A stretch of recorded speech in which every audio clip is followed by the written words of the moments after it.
भगवान जगन्नाथ. जगन्नाथ हे कृष्णाचे एक रूप आहे, जो हिंदू देव विष्णूचा पूर्ण अवतार आहे. त्यांचे खूप मोठे मंदिर ओरिसा राज्यातील पुरी शहरात आहे.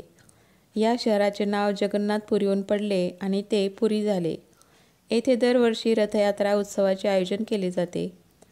पुरीची गणना हिंदू धर्माच्या 4 धामामध्ये केली जाते.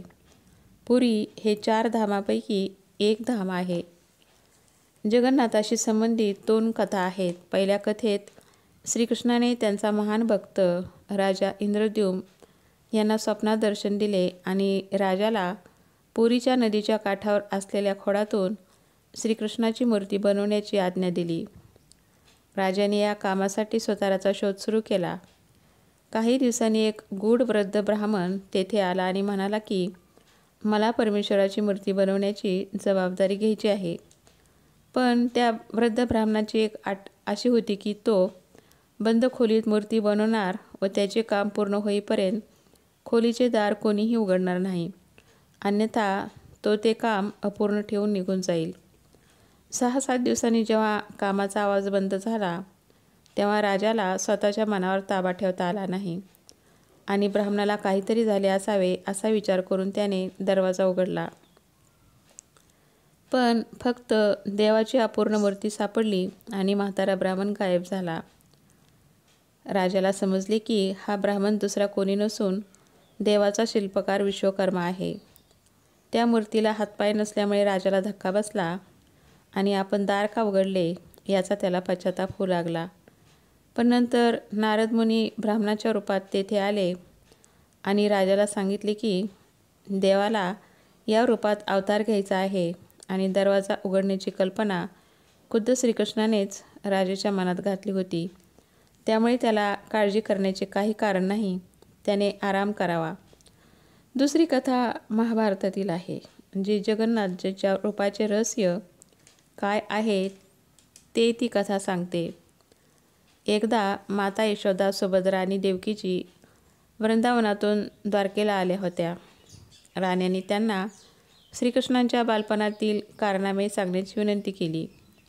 सुभद्रा दारावर पहारा देत होत्या. जर कृष्ण आणि बलराम आले तर त्या सर्वांना सावध करतील असे ठरले होते. पण सुभद्रासुद्धा कृष्णाच्या बालपणातील कथा ऐकण्यात इतक्या तल्लीन झाल्या की त्यांना कृष्ण आणि बलरामाच्या आगमनाची कल्पनाच नव्हती. त्यामुळे दोन्ही भाऊ तेथे आले आणि दोन्ही भावांनी जे ऐकले त्यामुळे त्यांना इतका आनंद झाला की त्यांचे केस सरळ उभे राहिले आणि त्यांचे डोळे मोठे झाले. त्यांच्या ओठावर एक मोठे हास्य दिसू लागले आणि त्यांचे शरीर भक्तीच्या प्रेमळ वातावरणात विरघळू लागले. सुभद्रा खूप भावूक होती, म्हणूनच सुभद्राचे शरीर सर्वात जास्त वितळले आणि म्हणूनच जगन्नाथाच्या मंदिरात सुभद्राची उंची सर्वात लहान आहे. तेव्हा नारद मुनी तेथे आले आणि त्यांच्या आगमनाने सर्वजण उत्साहात परत आले. श्रीकृष्णाचे हे रूप पाहून नारद म्हणाले, हे भगवान, तुम्ही खूप सुंदर दिसत आहात. या रूपात तुम्ही कधी अवतार घेताल? तेव्हा श्रीकृष्णाने सांगितले की कलियुगात असा अवतार घेईल आणि कलियुगात राजा इंद्रद्युम्नाला आपला सेवक म्हणून नियुक्त करेन. आणि अशा प्रकारे श्रीकृष्णाने जगन्नाथाचा अवतार या पुरी या शहरामध्ये घेतलेला आहे. जगन्नाथ रथयात्रा हा एक सण आहे आणि ही रथातील सार्वजनिक मिरवणूक आहे. हा शब्द विशेषतः ओरिसा, झारखंड, पश्चिम बंगाल आणि इतर पूर्व भारतीय रथयात्रेचा संदर्भ देते.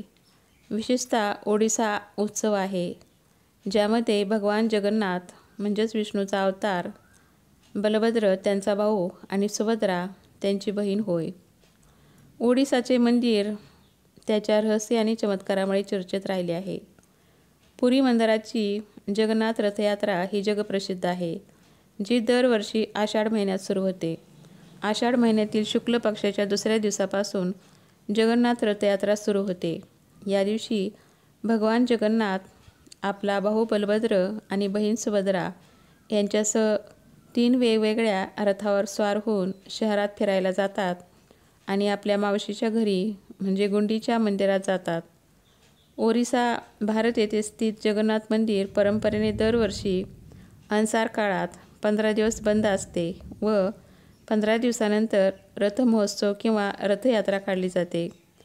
धार्मिक मान्यतेनुसार जगन्नाथ रथयात्रेत सहभागी होणाऱ्यांना मोक्ष प्राप्त होतो असे मानले जाते. जगन्नाथ या शब्दाचा अर्थ विश्वाचा स्वामी असा होतो. जगन्नाथजींना भगवान विष्णूचा अवतार मानले जाते. ओरिसातील पुरी शहरात दरवर्षी रथयात्रेचे आयोजन केले जाते. या उत्सवाच्या दिवशी मुख्यतः 3 देवतांची पूजा केली जाते, ज्यात भगवान जगन्नाथ, त्यांचा मोठा भाऊ बलभद्र आणि त्यांची धाकटी बहीण सुभद्रा. ज्येष्ठ महिन्याच्या पौर्णिमेच्या दिवशी भगवान जगन्नाथ, बहीण सुभद्रा आणि मोठा भाऊ बलभद्र यांना मंदिरातून बाहेर आणले जाते आणि स्नान घातले जाते. असे मानले जाते की भगवान जगन्नाथ आजारी पडतात आणि त्यांना ताप येतो. या कारणास्तव भगवान जगन्नाथ 15 दिवस विश्रांती घेतात. या काळात पुरी मंदिर 15 दिवस बंद ठेवण्यात येते. भाविकांना दर्शनाची परवानगी असते. यानंतर आषाढ महिन्याच्या शुक्ल पक्षाच्या दुसऱ्या दिवशी ते बरे होऊन विश्रामगृहातून बाहेर पडतात आणि या आनंदात भव्य रथयात्रा काढली जाते. भव्य पुरी यात्रेसाठी भगवान जगन्नाथ, बलभद्र आणि देवी सुभद्रासाठी 3 स्वतंत्र रथ बांधले जातात. प्रवासात बलभद्रजीचा रथ पुढच्या बाजूला, बहीण सुभद्रा मध्यभागी आणि भगवान जगन्नाथजीचा रथ मागे फिरतो. मोठ्या रथावर बसलेले भगवान गुंडीच्या मंदिरात त्यांच्या मावशीच्या घरी पोहोचतात. तेथे ते काही दिवस विश्रांती घेतात. यानंतर पुन्हा ते आपल्या घरी परततात. धार्मिक मान्यतेनुसार भगवान श्रीकृष्ण पुरीमध्ये भगवान जगन्नाथाच्या रूपात पृथ्वीवर विराजमान आहेत. वर्षातून एकदा त्यांची रथयात्रा काढण्याची परंपरा आहे.